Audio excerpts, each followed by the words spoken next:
इस दिल को किसी आहट की आस रहती है, इस दिल को किसी आहट की आस रहती है, निगाहों को किसी सूरत की प्यास रहती है, निगाहों को किसी सूरत की प्यास रहती है। तेरे बिन जिंदगी में कोई कमी तो नहीं, तेरे बिन जिंदगी में कोई कमी तो नहीं, लेकिन तेरे बिन जिंदगी उदास रहती है। जोहार, आदाब, नमस्कार, मैं जुबैर अहमद। आज की जो मैं कहानी आपको सुनाने जा रहा हूं, ये कहानी है बाप और बेटी की।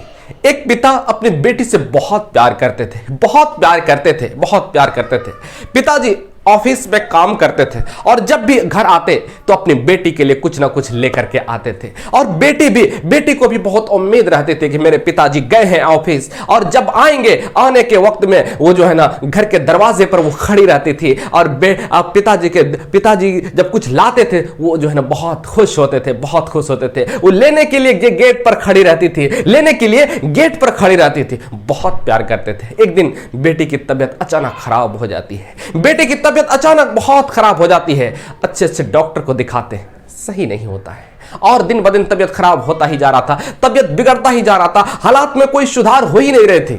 शहर लेके जाते हैं, बड़े हॉस्पिटल में एडमिट करते हैं, वहां भी कोई सुधार नहीं हुआ। और बड़े हॉस्पिटल में दिखाते हैं, और बड़े हॉस्पिटल में दिखाते हैं, सही नहीं हुआ, उसका ट्रीटमेंट नहीं हो पाया। और वो एक दिन ऐसी शाम आई, एक दिन ऐसा मनहूस शाम आया, उस दिन वो आखिरी दिन, आखिरी शाम था और उनकी मौत हो गई, उनकी मौत हो गई। अब वो पिता को इतना सदमा क्यों ना होगा, जो पिता अपनी बेटी से इतना प्यार करता होगा, इतना प्यार दुलार करता होगा, तो सदमा क्यों ना होगा, क्यों ना सदमा होगा। उसके बाद ऑफिस भी छोड़ दिए। बहुत लोग समझाते बुझाते हैं, क्या करिएगा, ऊपर वाले का उसके जिंदगी में इतना सा दिन ही लिखा हुआ था, वगैरह वगैरह, ये सब चीजें उसे समझाया जाता है। लेकिन उसके पिताजी ये बात भूलने के लिए तैयार ही नहीं थे, ये पिताजी भूल ही नहीं पाते थे। उसके पिताजी ऑफिस का काम भी छोड़ दिया था। उसके बाद कुछ दिन गुजरते हैं, 1 महीना गुजरता है, तो एक रात ऐसी आती है, उस रात को वो सो रहे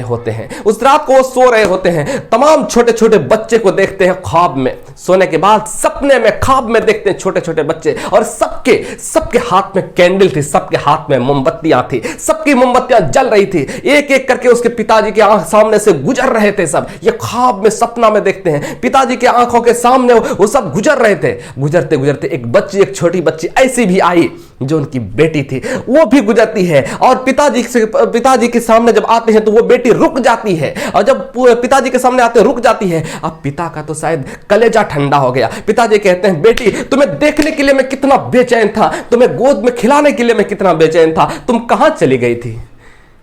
और पिताजी कहते हैं, ये बेटी कहती है, पिताजी अब भूल जाइए, अब मैं ऐसी जगह पर आ गई जो दोबारा कभी आप वहां वापस जा नहीं सकती, कभी वापस जा नहीं सकती। तो पिताजी पूछते हैं, सबके हाथ में मोमबत्तियां जल रही है, तुम्हारे हाथ में मोमबत्तियां क्यों नहीं जल रही है। तो बेटी कहती है कि पिताजी माफ करिएगा, मेरा जिंदगी बस बहुत कम थी, बहुत कम दिनों के लिए मैंने दुनिया में पैदा हुआ था, बहुत कम मेरी जिंदगियां थी।